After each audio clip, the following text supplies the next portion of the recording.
Candidate सियासा वर्ग ॾिठा आहिनि 6 अरां ॼणा वेंदा आहिनि पर ही MLA लेवल की कारनाम मीटिंग है जेका चुनाव का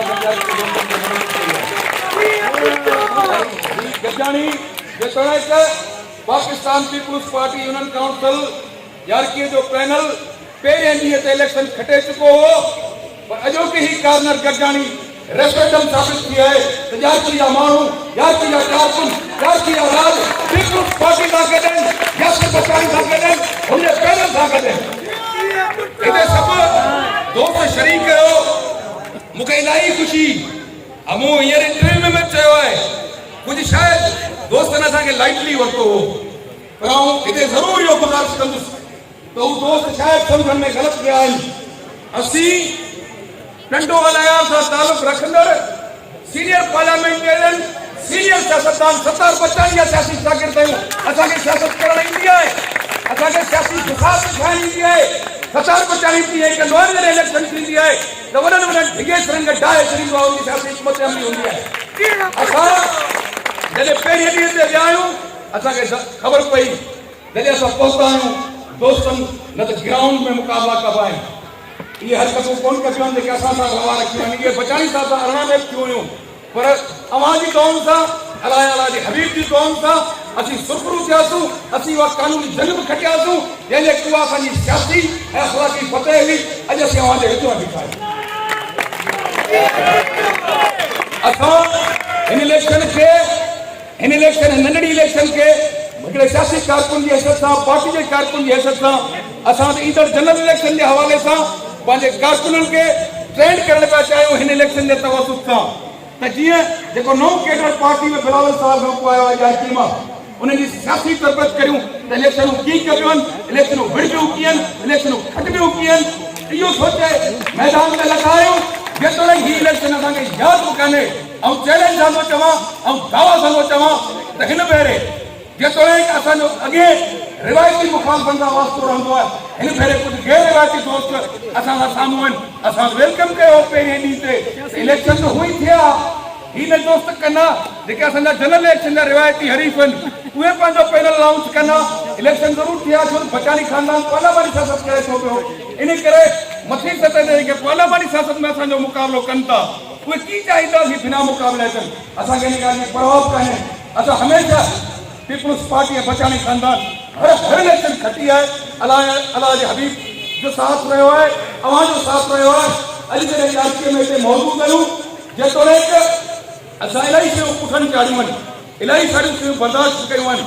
असां सियासी कारकुन आहियूं हिकिड़ी ज़िम्मेवार पार्टी जा बावकार कारकुन आहियूं असांजा वॾा सीनियर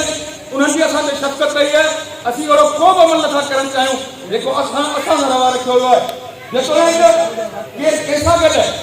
हिकिड़े दोस्त मूं हुन जी ॾिठी जेका गॾिजाणी त साईं फलाणे साहब सां मिलनि फलाणे साहब सां मिलनि इहो असांजो जमहूरी हक़ आहे कल्ह ताईं 2 इलेक्शनूं 4 इलेक्शनूं जेके दोस्त असां गॾु न हुया असांजी हिन यासिर साहब जी इलेक्शन में असां लाइ उत्साह जो सबबु आहे सघ जो सबबु आहे मौला भाई बुलेटी जहिड़े बुज़ुर्ग असांखे जॉइन कयो आहे चाची अली मोहम्मद जी दोस्त असां गॾु आहिनि ही सभु दोस्त असां गॾु आहिनि कहिड़ी बिरादरी जेका हींअर ते मौजूदु न आहे सभु हिते मौजूदु आहिनि कामयाबी यकीनी यासिर बचाणी हुनजे पैनल जी आहे पीपुल्स पार्टी जी आहे असीं त तयारी पिया करियूं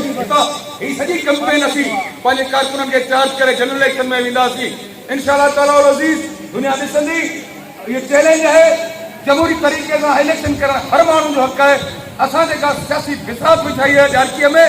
उनजा नतीजा न सिर्फ़ु हिन इलेक्शन में ईंदा पर दुनिया ॾिसंदी त ईंदड़ इलेक्शन में पीपुल्स पार्टी पहिरीं खां डबल वोट खणंदी ॼाणकी यूनियन काउंसिल मां ऐं कोई 1000 रुपए जी न इंशाअल्लाह ताला और अज़ीज़ 24 जुलाई ते ॼाणकी पंहिंजी नई तारीख़ रक़म कंदी यासिर बचाणी जो पैनल 5000 जी लीड ते खटींदो दवाई जो असांजा हिकु पोलिंग केस कोन खटे सघे हलिया हलो अनवर खान चिस्काणी जे ॻोठ में रंगी पीपुल्स पार्टी जा लॻा पिया आहिनि सभु इज़त वारा चिस्काणी असां गॾु मौजूदु आहिनि असांजा भाउर आहिनि दाऊदानी असां गॾु भोसार असां गॾु सोलंगी हसकेली अकिलतूं सभु ॿाहिरि मौजूदु माण्हू ॿई बुज़ुर्ग माण्हू वीचारा जिस्मानी तौरु कमज़ोर हुआ पर असांजी महफ़िल में वेठा रहिया इहे असांजी ताक़त आहे त असीं इज़त वारनि शान ऐं मान वारे राजनीति खे रिप्रेज़ेंट कयूं था ऐं अॼु हिननि मोहबतुनि जी मोट बि ईअं ई ॾींदासीं अॻे असां आबिद साहब की सूरत में इतने अवां लोकल सतह ते नुमाइंदगी ॾिनी, पर हिन दफ़े असां बचाणी खानदान पीपल्स पार्टी तव्हां ख़ासि तौर ते ॼाती है नौजवान के हिकिड़ो पढ़ियल लिखियल हिकिड़ो बहादुर निडर नौजवान ॾिनो आहे यासिर बचाणी। उन दिलेर पी जो पुट आफ्ताब बचाणी मां हमेशह असांखे फ़ाइदा ई रखिया आहिनि। हुनजो छपर छांव रहियो आहे हिन इलाइक़नि में। असीं उन सॼे हिकु त बचाणी फैमिली पीपल्स पार्टी ज़ाती तालुक उन तालुक खे निभाईंदे 24 जेका जुलाई है उहा यासिर बचाणी हुनजे पैनल जी हूंदी, पीपल्स पार्टी जे हूंदी, बिलावल साहब जे कारकुननि जी हूंदी, हिननि राजन जी हूंदी ऐं उहा तारीख़ी फतह ऐं उनखां पोइ बि ही सिलसिला मोहबतुनि जा क़ाइमु रहंदा। यासिर साहब खे विदे विदे गुज़ारिश कंदुसि तलाक कंदो तूं वरी लीड सां कटींदे हर भेरे हिन ईद ते ही महफ़िल ज़रूरु सजाइजो। तव्हांजी वॾी महिरबानी।